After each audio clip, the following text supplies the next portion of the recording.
സഭാതലം തിളച്ചു എന്നാണ് ചോദ്യം. ആൻഡ് സഭയിൽ പ്രതിപക്ഷം ശോകമായ അവസ്ഥയിലാണ് കുറച്ച് നാളുകളായി പോയിക്കൊണ്ടിരിക്കുന്നത് എന്നുള്ളത്. ഒരു കാര്യം ക്ലാരിറ്റിയോട് ഉന്നയിക്കാനോ അല്ലെങ്കിൽ ക്ലാരിറ്റിയോട് കൂടിയിട്ട് അടിയന്തര പ്രമേയം നടത്താനോ ഒന്നും സഭ കഴിയുന്നില്ല എന്നുള്ളതാണ്. അടുത്ത കാലങ്ങളിൽ ഏറ്റവും പ്രധാനപ്പെട്ട വിഷയം എന്തായിരുന്നു? സ്വർണ്ണക്കൊള്ളയല്ല, ശബരിമലയിലെ സ്വർണ്ണക്കൊള്ളയാണ്. ശബരിമലയിലെ സ്വർണ്ണക്കൊള്ളയല്ലായിരുന്നോ അവിടെ അടിയന്തര പ്രമേയമായിട്ട് വരേണ്ടത്? എന്തുകൊണ്ടായിരിക്കും പ്രതിപക്ഷം ഈ ശബരിമലയിലെ സ്വർണ്ണക്കൊള്ള അടിയന്തര പ്രമേയമായിട്ട് എടുക്കുന്നില്ല എന്നുള്ളത് എനിക്ക് മനസ്സിലാകുന്നില്ല. അതൊന്നും അവിടെ ചർച്ച ചെയ്യേണ്ട കാര്യമല്ല എന്നുള്ളതാണ് പറഞ്ഞത്. പക്ഷേ അവിടുത്തെ 2 MLA പഠിക്കൽ സമരത്തിലേക്കാണ്. എല്ലാം വിരോധാഭാസമാണ്. എങ്ങനെയാണ് അത് കൈകാര്യം ചെയ്യുന്നത് നമുക്ക് മനസ്സിലാകുന്നേ ഇല്ല. അവരെന്താണ് പറയുന്നതോ എന്താ ചെയ്യുന്നതെന്നോ അറിയില്ല. ഇന്നത്തെ ഏറ്റവും പ്രധാനപ്പെട്ട ഇന്നത്തെ സാമ്പത്തിക സർവേയാണെന്ന് നിയമസഭയിൽ ഏറ്റവും കൂടുതൽ പ്രധാനപ്പെട്ട ചർച്ച ചെയ്യേണ്ട ഒരു വിഷയം. അപ്പോൾ കൊണ്ടുവന്നിട്ട് എന്ത് ചെയ്യുന്നു? ആരോഗ്യവകുപ്പിൻ്റെ അടിയന്തര പ്രമേയത്തിന് നോട്ടീസ് കൊടുക്കുന്നു. ശരി, 2 ദിവസം മുന്നേ ഇന്നലെ ഉണ്ടായിരുന്നല്ലോ സമയം, തൊട്ടില്ലല്ലോ. ഇന്ന് സാമ്പത്തിക സർവേ, കേരളത്തിലെ അടിസ്ഥാനപരമായി എന്തൊക്കെയാണ് കേരളത്തിലെ സാമ്പത്തിക അവസ്ഥ എന്ന് ചർച്ച ചെയ്യേണ്ട ദിവസം, എന്തൊക്കെയാണ് കേരളത്തിലെ സാമ്പത്തിക സർവേയും ബന്ധപ്പെട്ട കാര്യങ്ങൾ പറയേണ്ട ദിവസം ഒരക്ഷരം അതിനെക്കുറിച്ച് മിണ്ടുന്നില്ല എന്നുള്ളതാണ്. സാമ്പത്തിക സർവേനെ കുറിച്ച് മിണ്ടും. നാളെ നാളെ ബഡ്ജറ്റ് സെക്ഷനും ബഡ്ജറ്റ് ചർച്ച ഉണ്ടാവുള്ളൂ. അപ്പോൾ സാമ്പത്തിക സർവേ അതിനുശേഷം ചർച്ച ചെയ്യാൻ പറ്റുമോ? ഒന്ന് ആലോചിച്ച് നോക്കിയേ. അപ്പോൾ കേരളത്തിലെ കർഷകരുടെ പ്രശ്നം, മലയോര കർഷകരുടെ പ്രശ്നം, ഇപ്പോൾ വന്യജീവി ആയിട്ടുള്ള പ്രശ്നം, ഈ പറയുന്ന വികസനവുമായി ബന്ധപ്പെട്ട പ്രശ്നം എല്ലാം ഇന്നാണ് ചർച്ച ചെയ്യേണ്ടത്. ഇന്ന് പ്രധാനപ്പെട്ട തൊട്ടിട്ടില്ല. ആ കാര്യത്തെക്കുറിച്ച് ചർച്ച ചെയ്യുന്നില്ല. അതുമായി ബന്ധപ്പെട്ട കാര്യങ്ങളുമായിട്ട് ഒന്നും മുന്നോട്ട് പോകുന്നില്ല എന്നുള്ളതാണ്. ഞാനിപ്പോൾ യൂറോപ്യൻ യൂണിയൻ്റെ ഇന്ത്യ ആയിട്ടുള്ള കരാറിനെ കുറിച്ച് നേരത്തെ PR സുനിൽ പറഞ്ഞു. എത്ര വലിയ സംവിധാനം! CPM എന്ന് പറഞ്ഞ പാർട്ടി മാത്രമേ അതിനെതിരെ പുറത്ത് വന്നിട്ടുള്ളൂ. 27 രാജ്യങ്ങളിൽ ഉൽപ്പാദിപ്പിക്കുന്ന സാധനങ്ങൾ മുഴുവൻ ഇന്ത്യയിലേക്ക് വരാൻ പോവുകയാണ്. 27 രാജ്യങ്ങളാണ്. യൂറോപ്യൻ യൂണിയനുമായിട്ടാണ് എഗ്രിമെൻ്റ് വെച്ചിരിക്കുന്നത്. യൂറോപ്യൻ യൂണിയനുമായിട്ട് അവിടെ ഉണ്ടാക്കുന്ന സാധനങ്ങൾ മുഴുവൻ ഓരോ രാജ്യത്ത് അതാത് രാജ്യങ്ങൾ ഉൽപ്പാദിപ്പിക്കുന്ന സാധനങ്ങളുണ്ട്. അത് ഇന്ത്യയിലേക്ക് വരാൻ പോവുകയാണ്. അപ്പം ഇന്ത്യയിൽ ഉണ്ടാക്കുന്ന ഉൽപ്പന്നങ്ങൾ എന്ത് ചെയ്യും?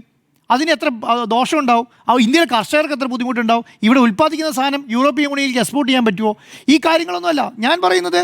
നമ്മൾ പ്രധാനപ്പെട്ടവ ചർച്ച ചെയ്യപ്പെടുന്ന വാഹനങ്ങൾ, വില കൂടിയ വാഹനങ്ങൾ യൂറോപ്പിൽ നിന്ന് ഇമ്പോർട്ട് ചെയ്യുമ്പോൾ നമുക്ക് ഇപ്പോൾ പറയുന്ന ഇന്ത്യയിലെ ടാക്സ് ഒഴിവാക്കി കിട്ടും, അതുകൊണ്ട് വില കുറഞ്ഞ് കിട്ടും. ഏതൊക്കെയാണ് പറയുന്നത് അറിയോ? റോൾസ് റോയ്സ്, വലിയ വാഹനങ്ങളെ കുറച്ചത്. അത് സാധാരണക്കാരനെ ബാധിക്കുന്ന പ്രശ്നമാണോ? ഒന്നുമല്ലല്ലോ.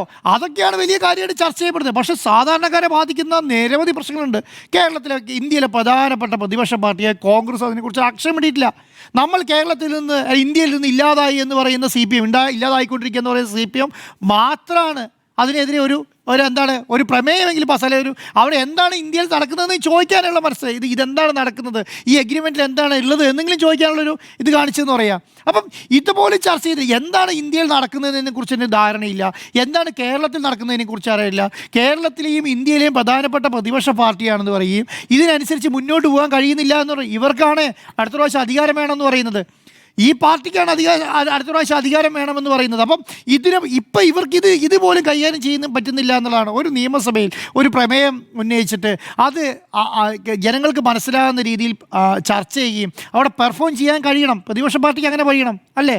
അപ്പം പ്രതിപക്ഷ പാർട്ടിക്ക് അങ്ങനെ ചെയ്യാൻ കഴിഞ്ഞിട്ടില്ലെങ്കിൽ എന്താണ് ഞാൻ പറയുന്നത്? നേരത്തെ ജിമ്മി സാർ പറഞ്ഞതിൻ്റെ തുടർച്ചയാണ്. നിങ്ങൾ പകുതിക്ക് നിർത്തിയെന്ന് തോന്നുന്നു. എന്താണെന്ന് പറഞ്ഞാൽ ഈ അടുത്ത ഇലക്ഷൻ ഉപയോഗിക്കാൻ പറ്റുന്ന ഡാറ്റ ശേഖരണം നടത്തുകയാണ് ഈ 30 ദിവസം കോൺഗ്രസ്. ഇനി ഇലക്ഷന് എന്ന് നിങ്ങൾ ദേവസ്വം ബോർഡിൻ്റെ യോഗത്തിൽ മന്ത്രി പങ്കെടുത്തിട്ടുണ്ടോ? എന്താ യോഗം? 2 സെക്ഷനായിട്ട് കൊടുക്കുകയാണ്. 16 തുടങ്ങി 21 വരെ, 21 തുടങ്ങി 26 വരെ. ഇതിനകത്ത് ആദ്യം കൊടുക്കുന്നത് എന്തിനാണെന്നറിയോ? ആദ്യത്തേൽ പങ്കെടുത്തുനിന്ന് മാത്രം കിട്ടിയാൽ അത് ഗുണമാകും. അത് സെപ്പറേറ്റ് എടുത്ത് പെർഫോം. ഞാൻ കൂടി 2 MLA കൊണ്ട് കൊടുപ്പിക്കുന്നു. അടുത്ത 2 MLA കൊണ്ട് രണ്ടാമത്തെ ടേം കൊടുപ്പിക്കുന്നു. അങ്ങനെയാണ് കിട്ടുന്നതെങ്കിൽ അത് ഉപയോഗിക്കാം എന്നുള്ളത്. അപ്പോൾ അതെന്താ അങ്ങനെ കൊടുക്കുന്നത് അറിയോ? രണ്ട് മന്ത്രിമാരാണ്.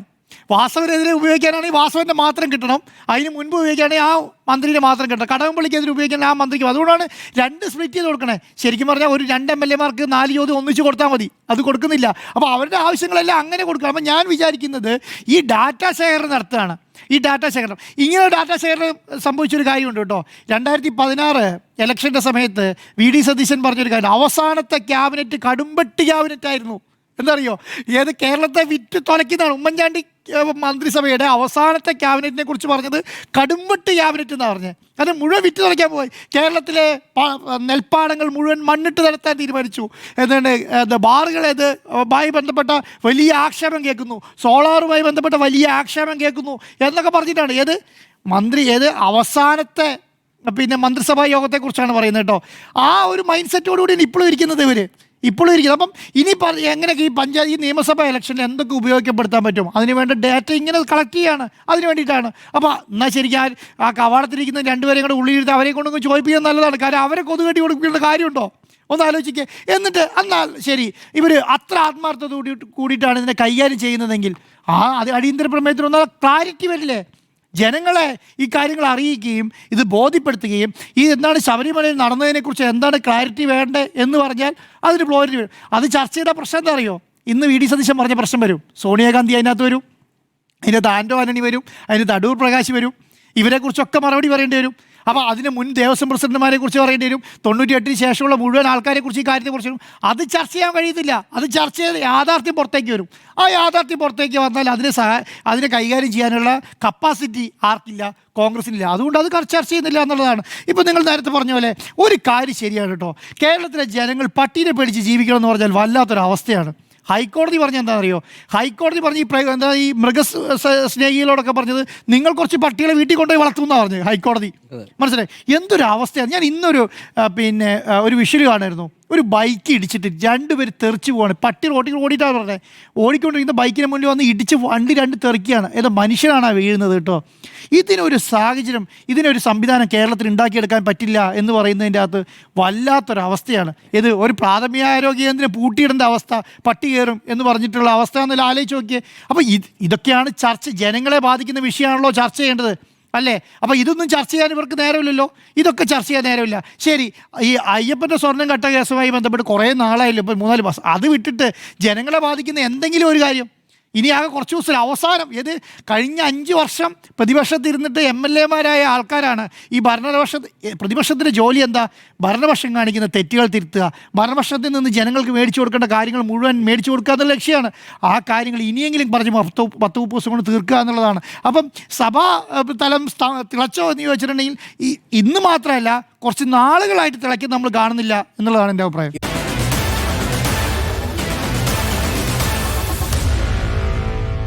Meet the editors.